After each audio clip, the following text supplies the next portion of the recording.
Okay, good afternoon, everyone, and thank you for joining us at our second session today for the Career Development Academy. Today, I am very excited to have joining us Elizabeth Rigsby from our Alumni Relations Office, and then also Jeanette Jeffrey, who is our Alumni Career Fellow and an alum of Bloomberg. And today we're going to be talking about the best practices for connecting with Bloomberg alumni. And I'll start with some questions to ask both Elizabeth and Jeanette. And then after that, we'll leave it open for you to feel free to go ahead and ask your questions, whether putting something in chat or wait till later on. So with that said, I'll go ahead and get started and just ask for both Elizabeth and Jeanette to introduce themselves. So Elizabeth, I'll start with you. Thanks, Paul. Hi, everyone. I'm Elizabeth Rigsby. I recognize some of your names, so I'm so happy to see you here. I work in the Office of Alumni Relations here at the Bloomberg School, and my work is broken up into two big parts. One is student-focused work, so that's partnerships with career services and admissions, and the other section is virtual events.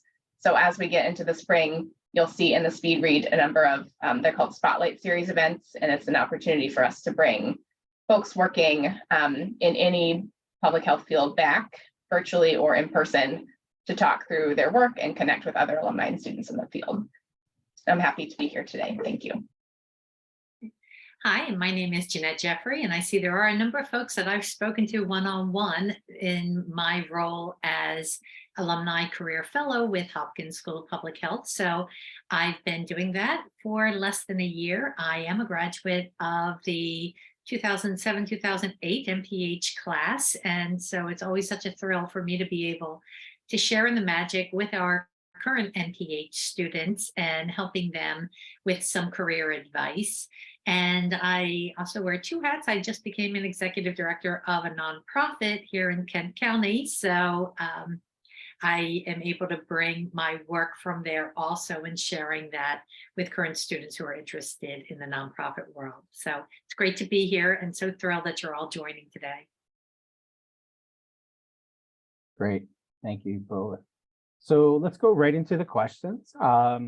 So obviously the question of why we're all kind of here today, but what are the best ways for students to connect with alumni? And Elizabeth, I'll start with you on this one. Whenever I talk with students about connecting with alumni, I encourage taking advantage of any events that are happening on campus, either within your department, within your program, within student groups. A lot of students will bring alumni back. That's such an easy way to either be a passive participant, so maybe listening to what the alum has to say, or being more active in your engagement and trying to talk to them one-on-one and then connect with them later on. And the second best way for students to get in touch with alumni is through LinkedIn. I use LinkedIn all the time. It is what I go to when I'm looking for someone to participate in something. And it has just so much information. You can search so well, and I highly recommend everybody take a look at their LinkedIn and utilize it to the best of your ability. And I 100% agree with Elizabeth. As a student in the program, as soon as you graduate, Marie will send you lots of information about upcoming events and that alumni will be attending. Please also recognize the fact that in a few short months, you will be an alumni. So it is best practice, I believe, right now to make sure that you're networking with your cohort group, because they're going to be some of your best contacts when you leave and go out from Hopkins.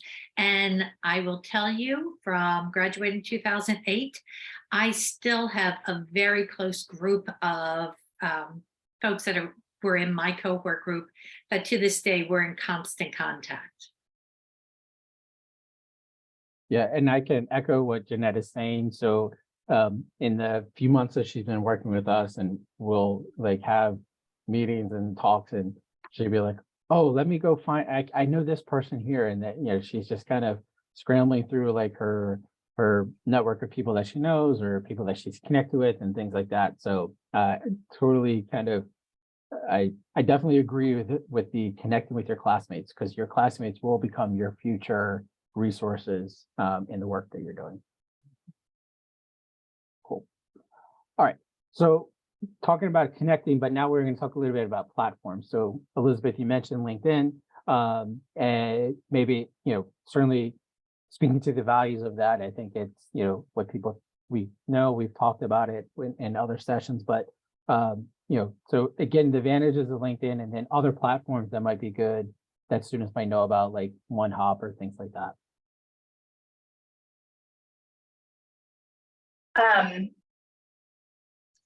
OneHop, I think it's a university initiative, and we do a lot on there, especially for some of our mentor programs. But one thing I'll say about that is that everybody who's on OneHop is on LinkedIn, and their LinkedIns are often much more robust.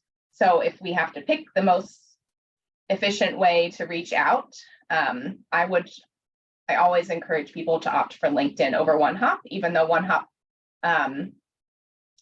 is utilized for a number of things. If you're just looking for maybe broader outreach, I would go for LinkedIn. I know there are a couple of other platforms that Jeanette might be able to speak to much better than I can. My number one go-to is LinkedIn. So whenever I am talking to students, that's where I send them to. So I'm going to turn it over to Paul to talk about possibly Handshake and using that as a platform. Yep. So I was going to mention that as well. So Handshake is a platform that you can use for connecting with alumni.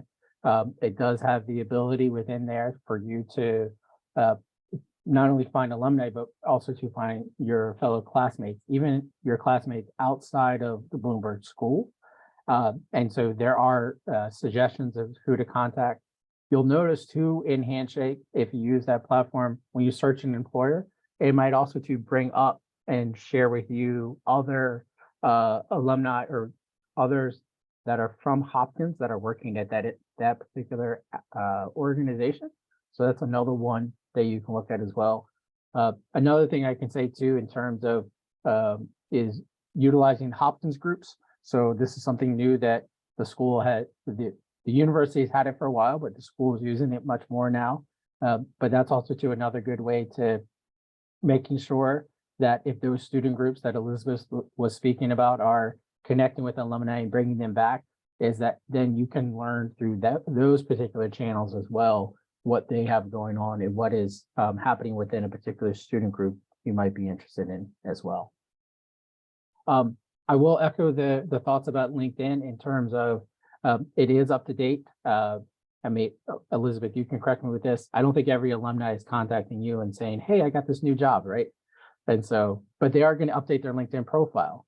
Or they're, I see messages all the time when I go in, I go to LinkedIn and it says, somebody announcing that they have a new job. I mean, so that's, to me, the best way to kind of do this is to be involved in looking at LinkedIn just to keep track of what people are doing and how people are making changes. So Elizabeth, would you agree with that? Yes. People often don't tell us when they have a big life change or even a small life change, but I will find out about it if we're connected on LinkedIn. Yeah, agreed. Okay. All right. So talking about best ways to connect and things like that, I think another thing that I think is always useful and important is the value of doing some sort of outreach or informational interview. So if we were to think about that, what do we think, or what would you say would be the information that should be included within a request for an information interview? So Jeanette, I'll start with you on this one. Well, I think if I noticed that there's a number of folks that have been on past sessions, and so they probably have heard this information before. But the first thing that you want to make sure when you're reaching out to someone for an informational interview is that you're not concentrating on saying, hey, I'm looking for a job. What you're really looking to do is to connect with that individual to find out really on the day-to-day what their job entails. Because a lot of times we get this idea, this mystique of, oh, working there would be the best thing in the world. but we really might not understand what the day-to-day job is like. And I think that's one of the best things about an informational interview. Just a very folksy kind of thing around my family. At night at dinner, we would always, with the kids, start out with what is your worst and then what is your best of the day. And so you always want to end on a high note, so you start with the worst. And I think in doing an informational interview, you can also ask that of an individual. So and you might not want to say worst, but you can say, what's the most challenging thing about your day? And then what is the best part of your job? And so then that way you can really get a clearer sense. But including in a message, first thing is making that connection with introducing yourself politely. So, hi, my name is, and then what's that connection that you have? I am a current Hopkins student, or I am a recent alumni. And so now this way I know, oh, we're family already, that you've already told me that there is this connection. And then put your ask in and be very specific. When I'm meeting with students with my one-on-one career advising, I'm hearing so many of them saying, oh, but I don't want to pester them. I don't want to ask. This is your chance. And I always talk about the magic. I just felt like my time at Hopkins was magical. And everyone that I met, they all wanted to just push the agenda of getting more public health practitioners in the pipeline and out into the workforce. So don't be afraid of the ask. That's why you're reaching out. So again, politely introduce yourself. Number 2, your link to them by way of Hopkins. And number 3, what your ask is, being specific about, might you have time in your schedule to meet for 30 minutes or whatever it is? I would say 30 minutes is about the max for that first introductory meeting. And then you can go from there. Go ahead. I completely agree. I have nothing new to add. That's exactly what I encourage students to do when I talk with them. It is all about your introduction, your connection, and then your goals for reaching out to them. So I'm interested in talking with you about your job at the UN and how you got there. I see you had a career change. I'd love to talk about your career change, making sure you're reaching out to them with a specific goal in mind and less of a, oh, I'd love to talk. Well, talk about what? Like Jeanette said, we need to have some specifics, and including that time limit can be very, very helpful, and maybe suggesting 1 or 2 dates that could be helpful as well. And I will say, if you're reaching out on LinkedIn, you are limited a little bit. I think it allows for 300 characters. So trying to be really concise in how you share all of this information. So that leads right to my next question, Elizabeth. Like, when we are connecting through LinkedIn, what is the messaging that should be there? How do you say a lot in a short number of characters? Any advice for anybody here about how to do that? When I do cold outreach on LinkedIn, excuse me, I like to include, so the similar sort of boxes to check that Jeanette just mentioned, but it's slightly less eloquent, I think. Paul, if I can share my screen and show that'd be great. Example outreach. Go for it. Okay, so I'll share a couple of things. This woman, Kim Morton, I was at a conference on Monday. I met her for the very first time. And when I sent her a request to connect and a message, I just said, hi, Kim, it was so nice to meet you at the Belonging Conference on Monday. Hopefully our paths will cross again soon. Take care. I don't feel the need to say anything else. I'm not really looking for anything other than a LinkedIn connection. But what this does is it reminds Kim who I am, where we met, and then I have this connection now if I want to utilize it moving forward. I'm so sorry, I have a bit of a cold. This is another person I reached out to a couple of months ago. So when I mentioned earlier in the session that I find alumni and recruit people for webinars, this is one woman that I found. And we did not have an email address on file for her. So I reached out to her on LinkedIn and just said, "Hi, Dr. Ninny. I manage a virtual event series for the Bloomberg School and would welcome the chance to talk more about featuring you in your work. Feel free to send me a note here or through email if you're interested. Thank you." Knowing that I am limited to 300 characters, I took out my introduction, my who I am, since my name is here, and I felt like I needed to sort of cut some things out. But I made sure to mention why I was reaching out to her. So I managed this series, saw your profile, and would like to talk more. Feel free to either respond here or send me an email. So there are now 2 opportunities for her to connect with me further. Luckily, she responded, yay. And then we were able to put some time on the calendar for March. And may I just those point are- out one thing, Elizabeth, that I think is really important. If you go back up to your very first message, you were very formal in your first approach by saying doctor. But then when she came back and emailed you, she just put her first name, of which then you picked up on that as a follow-up. I would always say, go for the more formal with your very first introduction. You never want to offend anyone, even though at Hopkins we're all like, oh, call me by my first name. But when you're reaching out, you want to make sure that you are kind of keeping that etiquette formality initially. It's a good point. I forgot I did that, but thank you for noticing. I do always opt to be more formal at first and then, of course, scale back. So Elizabeth, real quickly again about the LinkedIn. So I usually will look at LinkedIn as I first just send the invitation to connect. Like I won't, if I find an alum, I won't necessarily put in a message. I'll just do the invitation to connect. And then I wait to see what their response is. And then if they respond back, then I can, decide if I want to send them a message through LinkedIn or if I want to send them a message through, an email that they may have attached to the LinkedIn profile. Do you think that there's much of a difference, or is it just personal preference? Like, what would you think would be more useful for alumni to receive? When I'm reaching out to people, I prefer to also include a note because to me, it takes out an unnecessary step of having to then wait for their connection and then send another note.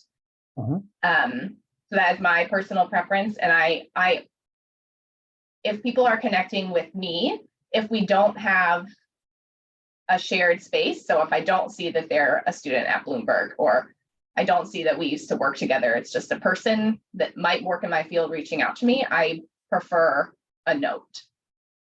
But if it's a student, I of course get requests from students all the time, and sometimes they'll say, "Thank you so much for having this session. It was great to attend, connect," and sometimes they don't. And I don't really have a preference if I can see easily how we're connected.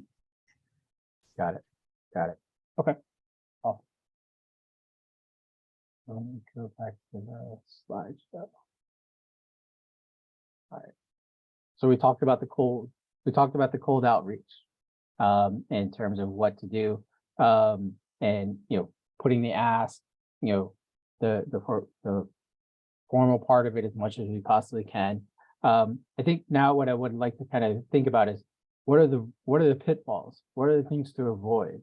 What are the things that are not good when connecting with alumni? So either what should be avoided, or it's also leading to my next question is what should you not ask when connecting with alumni? So Jeanette, I'll start with you on this one. What should students not ask when connecting with alumni, both as an alum and as you giving advice?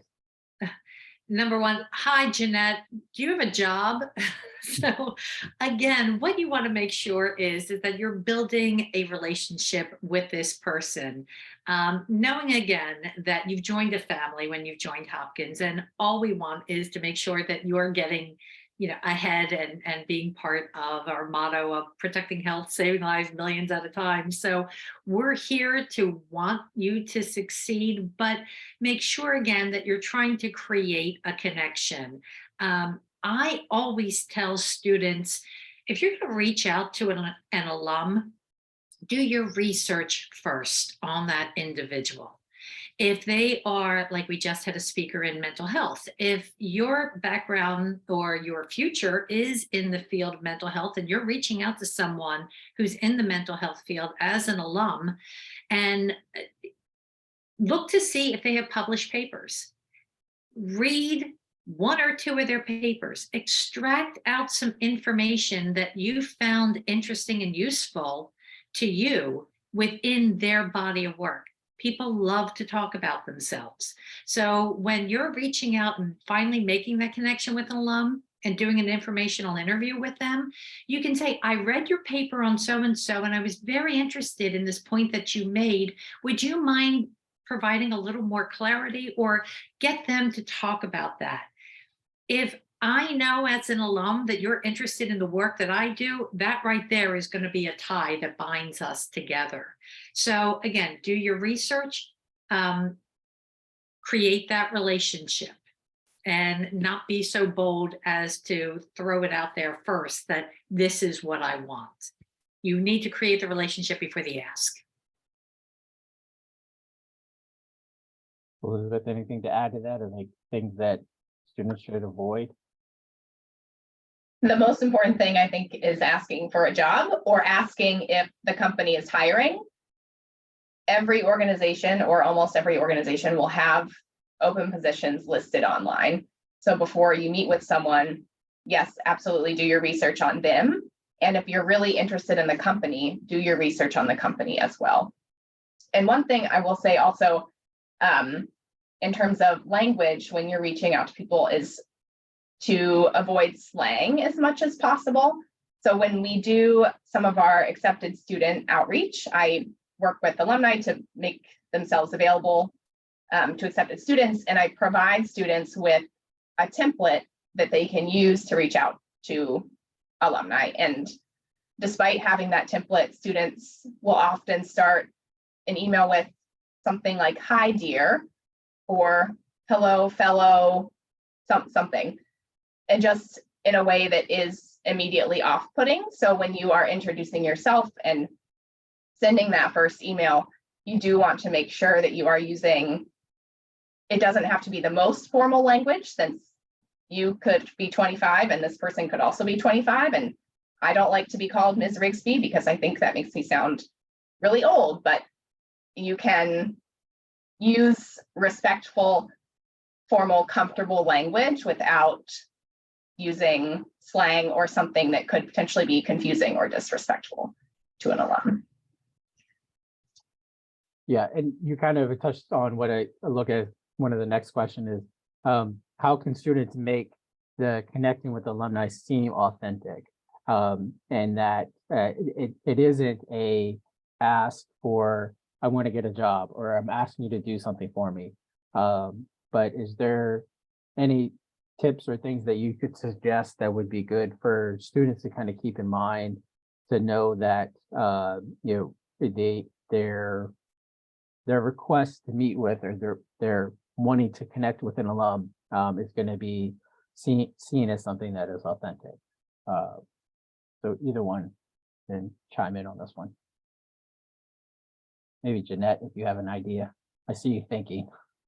Yeah, I'm kind of thinking it's a feel. You know, I think when we meet people, we get that sense. Are they being authentic? So I think you, as an alum, you need to ask or as a current student, you need to ask yourself, am I being authentic in my approach? And, you know, what is raising my kids? I've always said, what is your end game? So look to see what your goal is. And then if it's just, I want a job and that's all that's going to be coming through, then that might not feel like an authentic connection. And I think the key word in your question is connecting.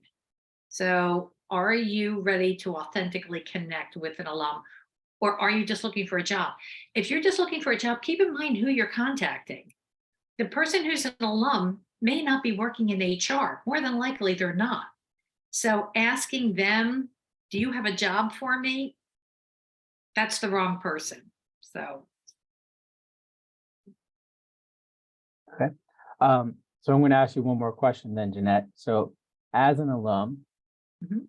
what ways would you like to be contacted, or what things would turn you off? So I think maybe you've already touched on this, but is there ever been a time that you have been contacted and somebody says, that their ask just immediately has made you think to yourself, why should I help this person? Or there's no there's no incentive for you to do it. So I guess, what are your any experiences with that?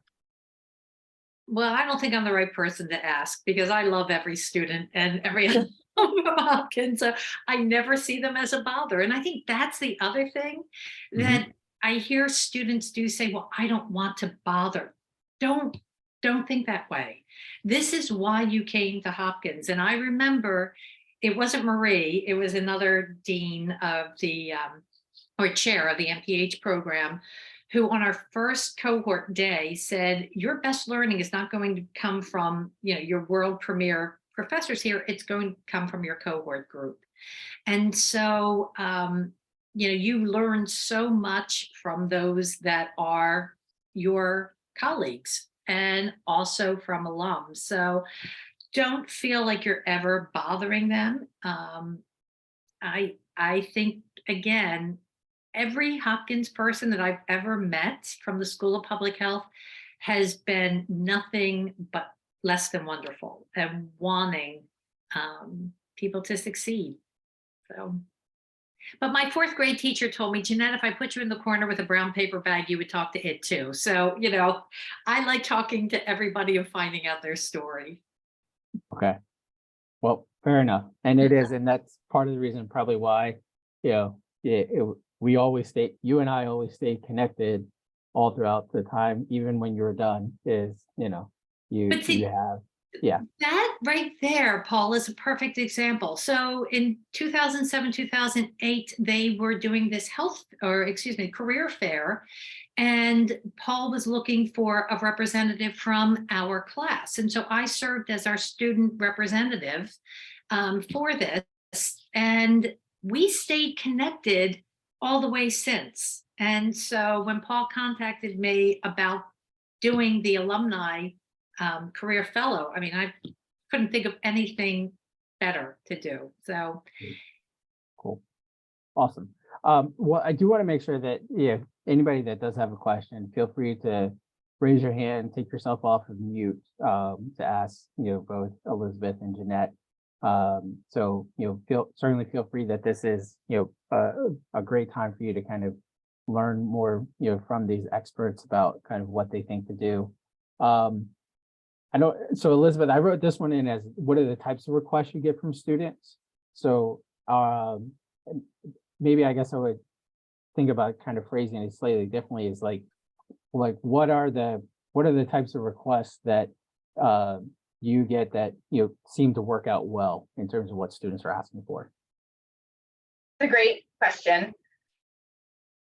The most successful maybe teamwork scenarios I can identify in terms of connecting students to alumni is when students come to me with a relatively broad request. So, for example, the Asia Pacific Public Health Network, maybe in October or November, said that they wanted to have an event in December featuring alumni working at a number of organizations. I think they said maybe the Gates Institute, USAID, UN, and the WHO. And they had really no other specifics other than they wanted people working in those companies within the Asia Pacific region. And so what I did, and I actually don't know if they ended up using, I think they used their own connections instead of the people that I recommended, which is totally fine. Often you will know more people in your field than I will.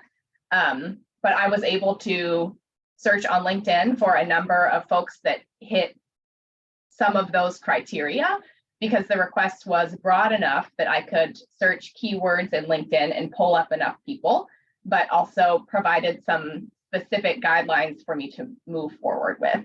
So then when I shared names, the list was filled with people working at one of those places and in a country of interest. And so where we get into problems is if somebody says, I'm looking for an MHS alum, only MHS, working in mental health, specifically in Des Moines, Iowa. And things that are so specific are very, very difficult because often we cannot search for those types of things. We can't search for something incredibly niche like that, but we can search for people working in the Midwest, working in mental health, working in Iowa. So requests that have guidelines but are not too specific are usually the easiest for us to work with, because then once we get those guidelines, we can really narrow into what we are really looking for. So those are typically what are most successful. Yeah, so I think those are great points, and they tie well into the information shared earlier in the week about job searching, is that it's a good idea with your job search to start broad and then narrow in. And I think that's, almost kind of what you're saying here is it's that same approach is, broad is helpful, but with some kind of guardrails that kind of say, this is kind of what we're looking for. But if you get way down to the very granular, just I'm only looking for this one little thing, it might be a lot harder. And I think it would be, you could almost kind of say the same thing with the job search. If you look very particularly at one thing, you're not going to always find what you want, but if you can expand out what that is, it's going to certainly help. So I think those are great points. All right. So I want to talk a little bit about knowing that when connecting with alumni or connecting with anyone, it might not always be a favorable response right away. So what should students do if they get a lot of non-responses from alumni? Is there a strategy or something that you think would be good? Keep trying. That's either sending a follow-up. So I will usually email or LinkedIn message someone, wait about a week, and then send a quick note. Hi, Jeanette. I just want to follow up on my email from last week in case it slipped through the cracks. I would welcome the chance to talk with you if you have the time. Thanks so much, Elizabeth. And if still Jeanette doesn't respond to me, then I'll move on. I'll find someone else. If she responds to me in a month, fantastic. If I never hear from her, that's okay. In my work, maybe I have a 25% response rate. So I send a lot of emails. A lot of people do not respond, but I just keep going. And sometimes people do respond and it works out really well. And if they don't, like I can't make them check their email. I can't make them respond to their LinkedIn, but what I can do is search in a different way, find new people, and maybe adjust what I'm looking for. And I think with that I would add is don't take it personally. Everybody has a busy life. Everything has lots of things going on. So I love everything that Elizabeth said, but if they don't get back to you, it's not you. It's, move on to the next person. I also think, Elizabeth, what you say is like your response rate is an interesting thing to kind of hear, because I think students could probably take that to be both encouraging and discouraging at the same time. So it's encouraging to know it's that it isn't them and you have the same response rates from alumni that they might get.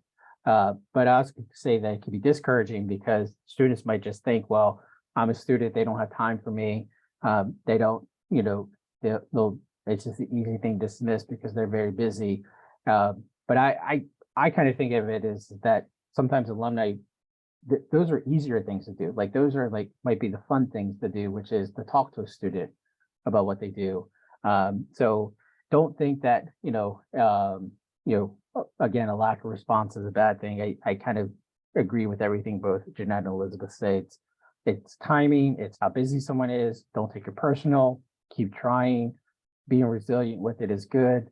Sometimes a second email, a third email, does get somebody to react to something. As long as you're being authentic with it and just, acknowledging that, I understand that you're very busy.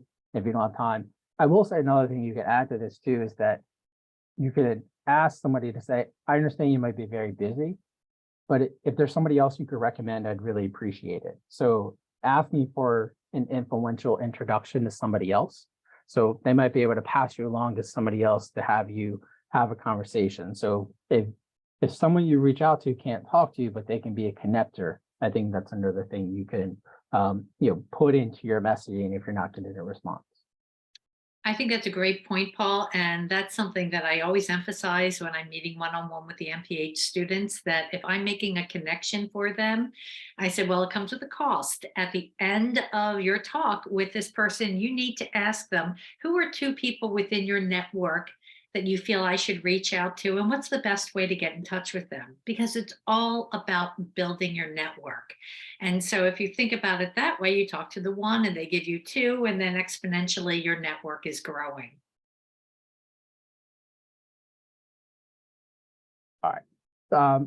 So I want to talk a little bit about the idea of when connecting with alumni is looking for alumni as mentors. So what do you think is more important? Do you think it is important to find an alumni mentor, or do you think it's more important to build your network of people and resources?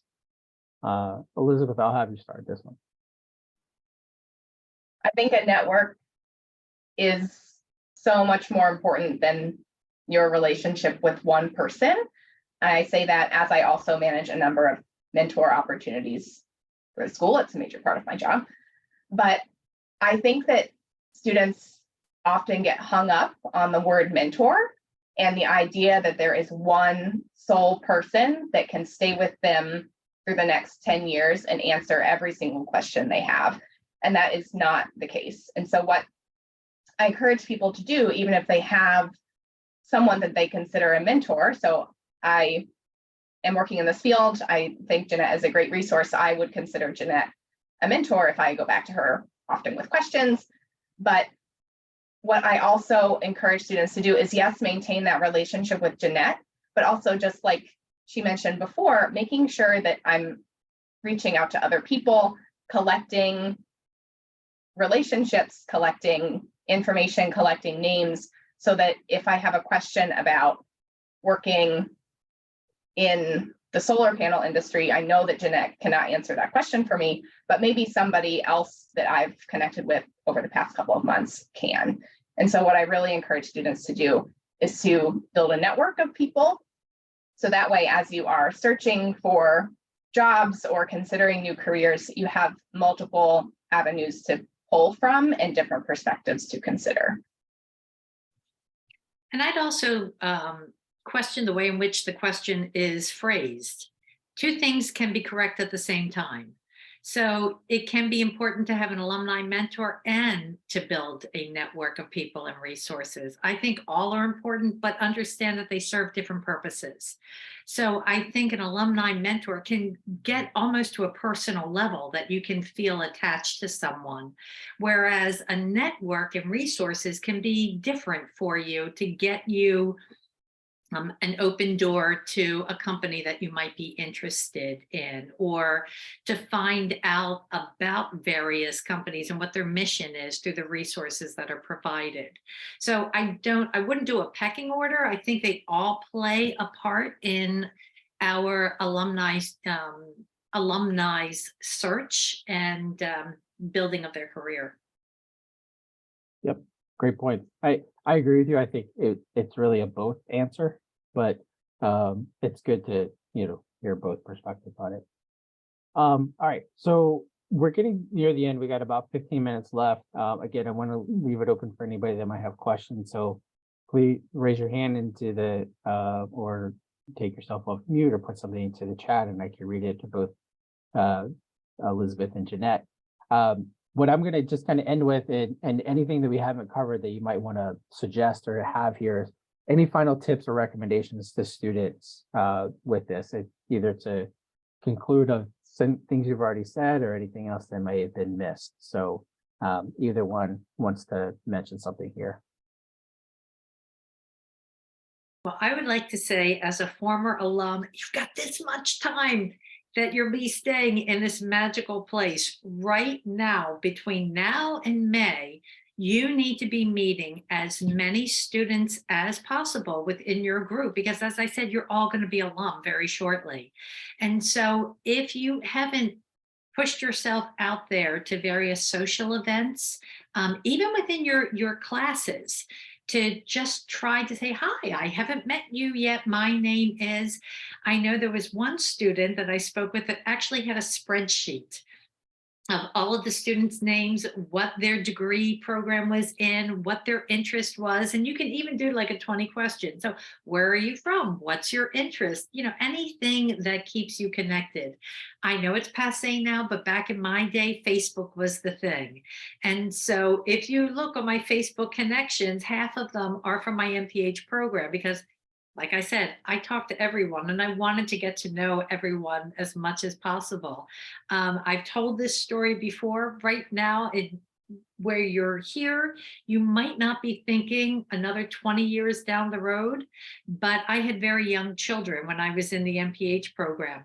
When my youngest was a freshman in college, she decided that she was going to go off to India on a trip for 3 weeks and do yoga in the Himalayas. This was all through her university.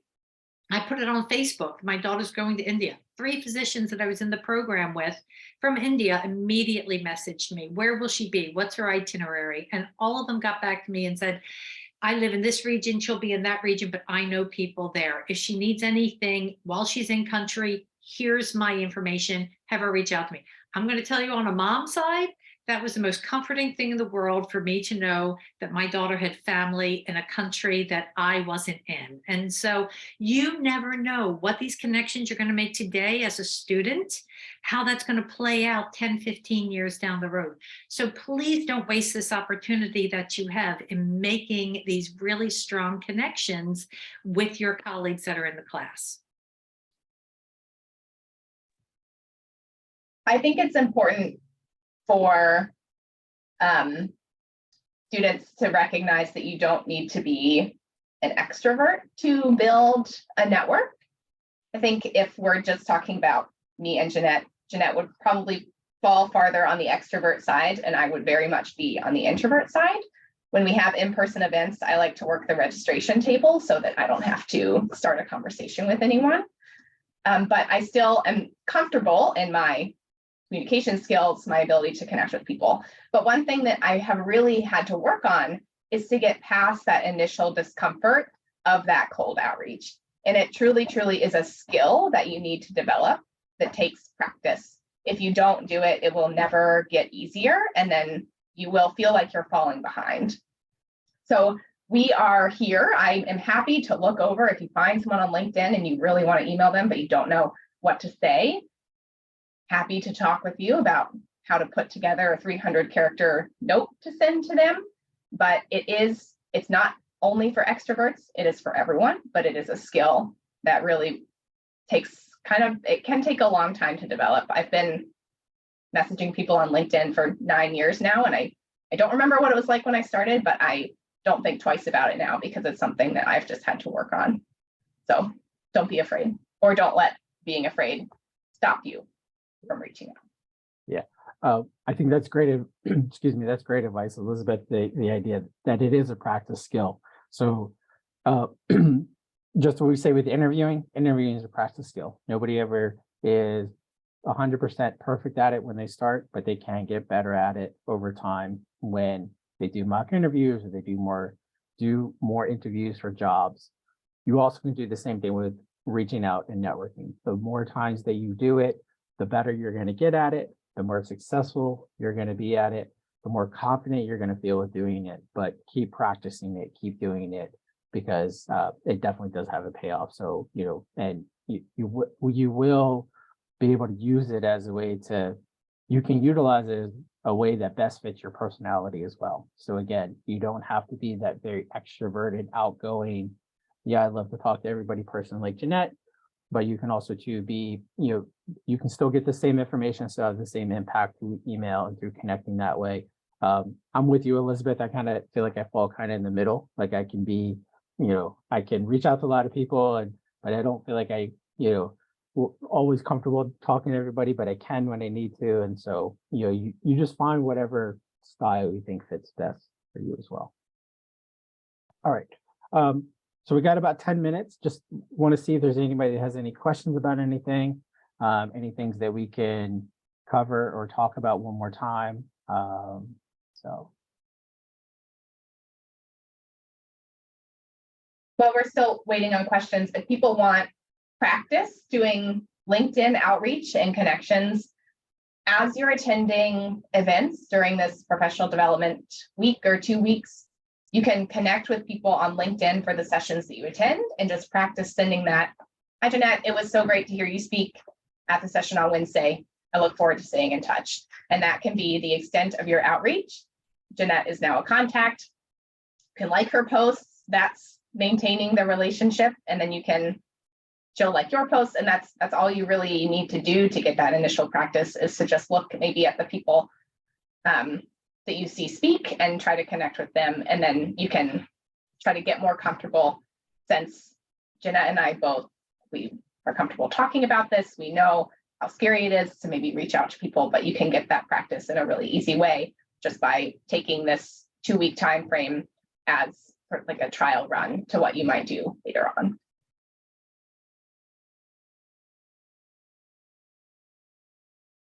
I think in our last Go ahead. Our last presentation with the faculty, where they were saying that sometimes they'll have students that will ask them for recommendations.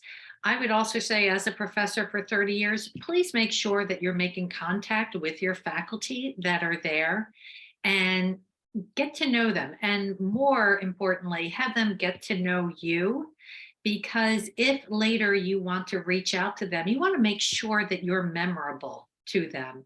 And one of the ways that you can really be memorable, and I keep pushing this all the time, it's a lost art, is to write a personal thank you note. I mean, on stationery, and send it to them. I will tell you, as a professor, those students that I remember the most are the ones that write out those notes, take the moment, and then share that.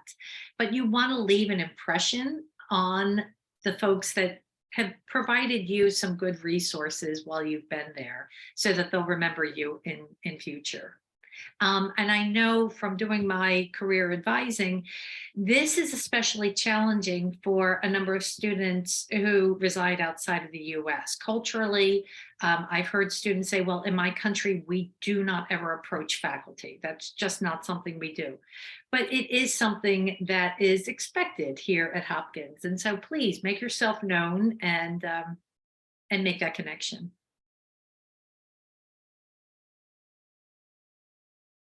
Great. I guess the one thing I want to maybe mention or just bring up is the idea too that so we know LinkedIn is a great place for an alumni directory. Either I can show it or Elizabeth, you can show it. Could we just show people real quickly where to go to do the search of alumni in LinkedIn? Because I know every time that I do it and I show somebody this, they're just like, oh, wow, I didn't know this was here. So I think it's one of those, like, I want to call it a hidden gem, but it's just like with just a little bit of clicking, you can get wonderful access. So yeah, go ahead. Yeah. Thank you, Paul. And I also forgot to mention, students and alumni ask me all the time if there's a central database that they can access. The central database is LinkedIn. I have no secrets to finding people, or I'm not, hoarding lists and emails, and I use LinkedIn. So this is the most up-to-date, comprehensive. We have 27,000 alumni, 20 of them are here. So this is your best option. So when I search for people, can use this keyword. So if I am trying to, let's go back to the APPHN example. So they wanted people working at a number of companies in the Asia Pacific region. So I'll start broad, Thailand. So this will, I see 37 alumni have the word Thailand in their profile. That does not mean that all of these people live there or work there currently. It just means that it was at some point in their profile. So that's one thing about LinkedIn that you do have to remember, is that even though the search options are great, you still need to do some digging. So I can look at this person's profile, Kanika, so I can see, okay, she's based in New York, according to this. I don't know why Thailand came up. Maybe it was a former position from 5 years ago. So I can see she's not going to fit what I really want to do, but I can keep looking. Oh, great. So this might be someone that is probably more aligned with what I would want to look for. And so you can, if you want to try to get a little bit more specific, maybe we can, let's see. Yeah. So you do have to get a little bit creative with the words. So you can't do more than one search at the same time. You have to sort of double them up. But if I want somebody working at the Gates Foundation in Japan, I don't know if those positions exist, but this person has both of those words in his profile. So I can go down and look. Great, he was at the Gates Foundation. I can just read a little bit more about him. And so this is how I search for people. Again, it's not perfect, but it is helpful, and you don't need a LinkedIn premium account to do this. So I don't pay for anything for LinkedIn. I just spend a lot of time looking for people. And another thing that I do, since I have 3 years of Hopkins work under my belt, Anisha, I'll approve. Thank you for connecting with me. What I like to do is go through my connections and also search for some filters. So if I am certain that I've met someone working at Gates, I can go to my connections list, filters, and then company.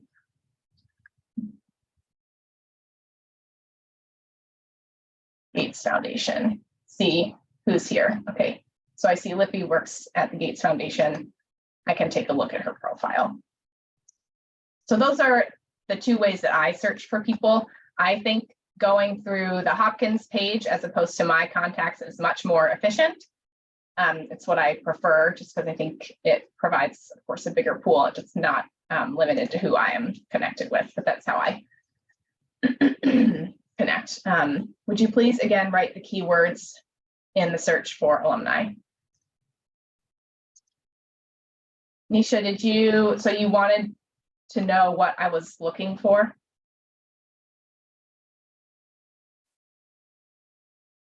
So I would go here and then search for whatever you want. So my example was Gates Foundation in Japan or Thailand, but whatever collection of words that you want to use, you can type in here. Again, starting broad, it will be easier. So we can go Iowa. I want to find people in Iowa. These are 146 people in Iowa. Right. And I should mention too, so LinkedIn does a very good job of giving you the people that you are connected with. And then it says people might also know. So it then gives you kind of other levels of connections as well. And so the way to know if you have a mutual connection with someone in LinkedIn is when you click on them, it'll tell you like how many mutual connections that you have. And then depending on the person that you're connected with, you could ask them to say, hey, I'm really trying to to get my foot in the door at this organization. I see that you're connected with somebody there. Would you mind making a introduction for me? And so, but do some of the work ahead of time for them. Don't expect them to do the search for you. But if you give them to say, I found this person, they seem to be somebody that I'm interested in talking to you, but you seem to know, I feel like I'll increase my chances of them, responding favorably to me if you can make an introduction. You can use LinkedIn as a way to know how you're mutually connected as well. Perfect. Great. Cool. All right. Well, that's all the time that we have. I want to say thank you to both Elizabeth and Jeanette for joining us here. I think it's always great to get the kind of, again, the good tips and the recommendations and kind of what can work and what to do. I think the biggest thing to kind of think about with this is that there is a lot of support and the people that are doing work in the fields that you're interested in, whether it's us helping you to connect with them or you connecting with them on your own. Just know that there's a lot of people out there for that. So thank you all. Please join us for our next session on leveraging your practicum in your job search. And we will see you hopefully at the next one. So thanks, everyone. Thanks, Paul. Thanks all. Thank you.